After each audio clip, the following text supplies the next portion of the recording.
तवक्कलतु अलैका या रब्बुल आलमीन। ज़ेर नज़र मामला एक तस्वीर का है जिसमें आप सल्लल्लाहु अलैहि वसल्लम के नालायन मुबारक हैं और उसके पीछे एक डिब्बा रखा हुआ है जो यकीनन जिसमें ये नालायन रखे जाते होंगे और उसके ऊपर लिखा हुआ है ला इलाहा इल्लल्लाह। अब एक नजर में नालायन को और कलमे को देखकर बहुत से दिलों पर गरां गुजरता है। वो उसको अलग-अलग नहीं देख सक रहे इसलिए कि एक ही जगह पर मौजूद हैं और एक ही सतह पर मौजूद हैं। अब वहां पर उन नालायन के दर्जे का मामला है क्या? ये कलमे से ऊपर तो कोई जात नहीं है क्योंकि वहां मोहम्मद रसूलुल्लाह की तर्जुमानी वो नालायन कर रहे हैं अगर मैं इस तरह से कहूं तो। लेकिन पीछे ला इलाहा इल्लल्लाह है। आप सल्लल्लाहु अलैहि वसल्लम का मकाम कितना भी बुलंद सही लेकिन उस कादिर मुतल्लिक की हैसियत आपके खालिक की है, अब्द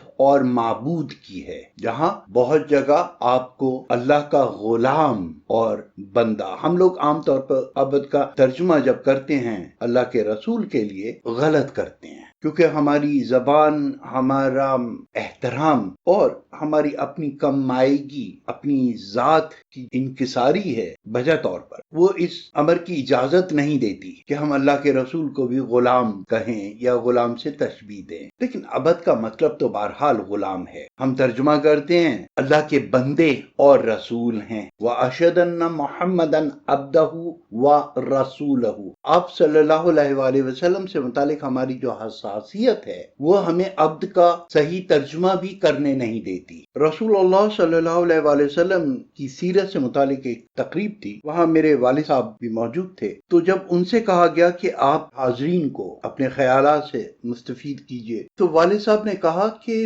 किसी शख्सियत के बारे में अपने ख्यालात तो तब बताए जाएं जब उस पूरी शख्सियत का इहाता कर लिया जाए, उसको पूरे तौर पर परसीव कर लिया जाए, उसे पूरे तौर पर समझ लिया जाए। तो मैं जब आहिस्ता आहिस्ता अपनी नजरों को अपने पैरों से लेकर उस तरफ को जाता हूँ एहतराम से आगे देखते हुए, तो नालायन मुबारक पर जब मेरी नजर पड़ती है तो इससे ऊपर नहीं जा पाती कि शायद मुझे पूरी जिंदगी लग जाए इन्हें परसीव करने में कि ये क्या है, इनकी हैसियत क्या है। जिब्राइल अमीन के पर जहां जलते हैं सिदरतुल मुंतहा पर, वहां तक ये जा चुकी हैं, उससे आगे। तो इनको पहनने वाली शख्सियत के बारे में मैं क्या कह सकता हूँ। और फिर उन्होंने एक शेर पढ़ा कि किथे मेहर अली किथे तेरी सना, गुस्ताख अखियां किथे जा लड़ियां। इससे ज्यादा गुस्ताखी की हिम्मत और हैसियत नहीं मेरी कि मैं इन नालायन से ऊपर के हिस्से को देख सकूं। और ये एक बजा तौर पर सही तर्जुमानी है हमारे उस एहतराम की, हमारे उस ईमान की जो हम अपने रसूल सल्लल्लाहु अलैहि वसल्लम से जितनी अकीदत रखते हैं। मैं बजा तौर पर यह समझने में हक बजानिब हूँ कि मेरे वालिद साहब ने यहाँ जो कुछ कहा इन मुख्तसर तरीन अल्फाज में, ये हर एक मुसलमान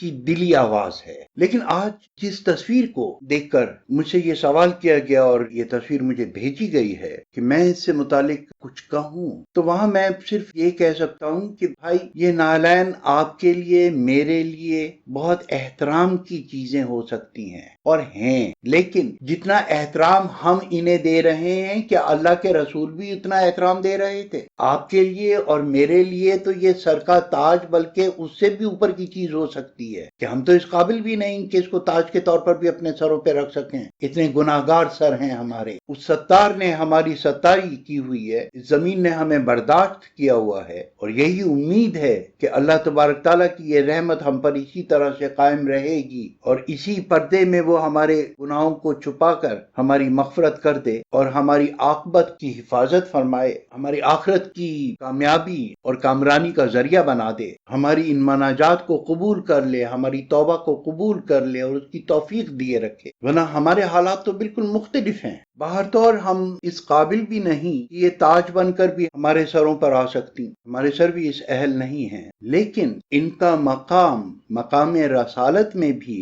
एक जूतों ही का था। पाँव की जूती सरों पर नहीं सजती, ताज होता है, जूता जूता होता है। ये नालायन मुबारक अगर हम कहते हैं तो आप सल्लल्लाहु अलैहि वसल्लम इन्हें नालायन मुबारक नहीं कहते थे। उनके लिए इनका वही मकाम था जो आपके लिए और मेरे लिए अपने जूतों का है کہ پاؤں کی جوتی ہے، اور یہی کہہ کر آپ صلی اللہ علیہ وسلم کو سدرۃ المنتہا پر روکا گیا تھا کہ آپ اپنے نالین کو اتار دیجئے۔ بالکل اسی طرح سے جیسے حضرت موسیٰ علیہ السلام سے کہا تھا کہ اور آگے مت بڑھنا، یہ ایک مقدس مقام ہے، اپنے جوتے اتار دو، تو اسی طرح سے رسول اللہ صلی اللہ علیہ وسلم سے بھی کہا گیا کہ آپ اپنے جوتے اتار دیجئے، یہ مقدس مقام ہے۔ آپ صلی اللہ علیہ وسلم نے فوری طور پر اس حکم کی تعمیل کی۔ تو اول الذکر لا الہ الا اللہ جب ہم کہتے ہیں تو ہمیں یہ زیب نہیں دیتا کہ ہم ان نالین کو